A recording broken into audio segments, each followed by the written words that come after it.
3. oktobar 2023. Gledate Uranak, uživo iz studija K1 televizije. Jovana Joksimović.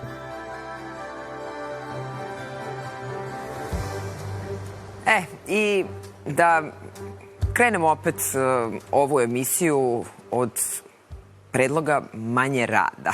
Krajem ove godine i Škotska planira da počne sa testiranjem radne nedelje koja će trajati 4 dana. Vlada Škotske veruje da će za to vreme ovu ideju prihvatiti i privatni sektor. Ranije istraživanja pokazala su da se čak 80% radnika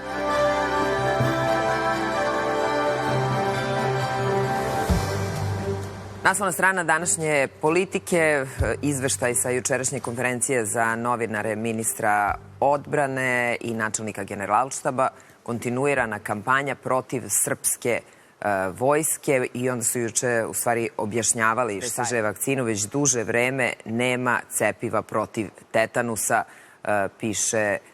pišu Večernje novosti. Polemika u Hrvatskoj, zar zbog Srba da kupujemo Rafale?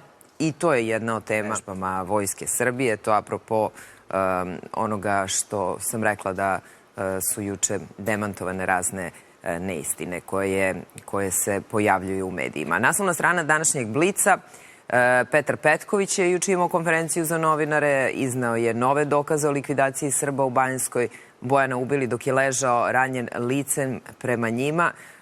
Vojska nije spremala upad na Kosovo, to su poručili Vučević i Mojsilović juče.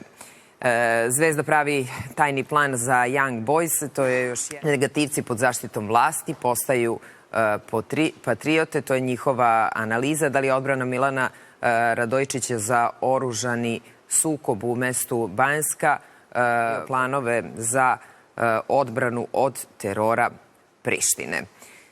Naslovna strana Alo, činjenice, Petar Petković izneo dokaze o sverskom ubistvu Srbina, Bojan likvidiran dok je ranjen ležao. Predsjednik je za CNN rekao da izveštaji koje je Bela kuća dobila nisu tačni, na Kosovu i Metohiji hapse Srbe bez ikakvih dokaza. Dakle, to je apropo intervjua koji je predsjednik, koju ćemo vam sada predstaviti. Dozovite se pameti, voze pijani i drogirani, povredili 16 dece, više od 15.000 prekršaja u septembru u zonama škola. Saobraćaj